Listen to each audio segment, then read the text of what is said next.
Okay, kids. Question number 1 for bell ringer number 9.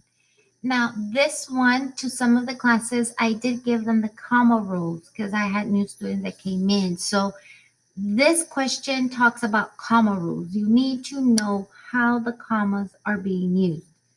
The one on question 2 is also comma rules because you have commas to distinguish the additional information. But we call it additional information, and I'll explain that when we do the class. Okay? So on this question right here, the comma rules, you need to know that sentence 1 plus a comma plus one of the fanboys plus sentence 2. This is how you use the comma with the fanboys, which makes it a compound sentence. The other way you use the comma is if you're listing items. Okay, item 1, comma, item 2, comma, and item 3.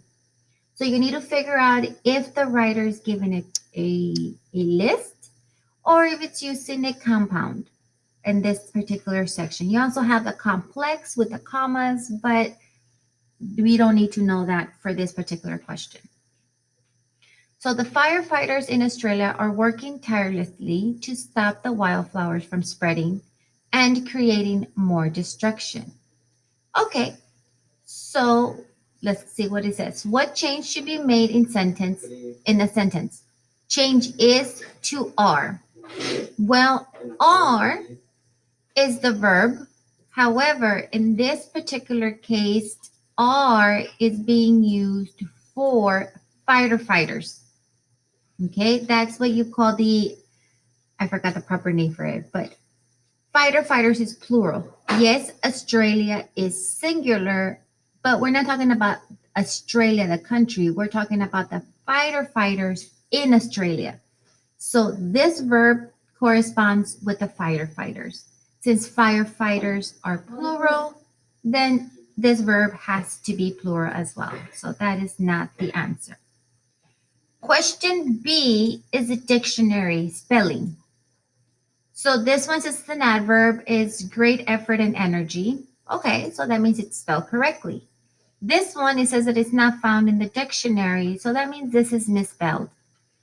And in our experience, if this word is misspelled, then this is also not the right answer. And then here's telling you to delete the comma after spreading. That's the one I wanted to get into right here. Now, this sentence is actually listing items. So in order for it to have a comma, you need to have 2 additional items before the and. This one only has an item 1 and an item 2. Because I'm only listing 2 items, I do not need the comma in front of and. So if you delete the comma after spreading, which is this one right here, that means that is correct, and therefore your answer is C.